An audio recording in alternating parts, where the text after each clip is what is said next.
Salve rapaziada, beleza? Muita gente me pergunta aí se a corrente da CB300F bate muito e o que é que eu utilizo na corrente.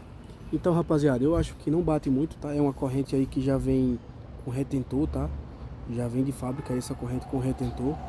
E o que eu utilizo na corrente aí para lubrificar é óleo de motor, tá?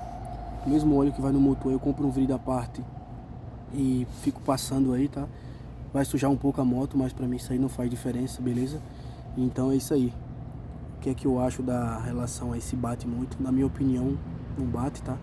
Desde que esteja, né, esticada e lubrificada, não vejo muita diferença. O barulho que tem aí pra mim é normal, beleza? E esse foi o videozinho de hoje aí. É nóis, rapaziada.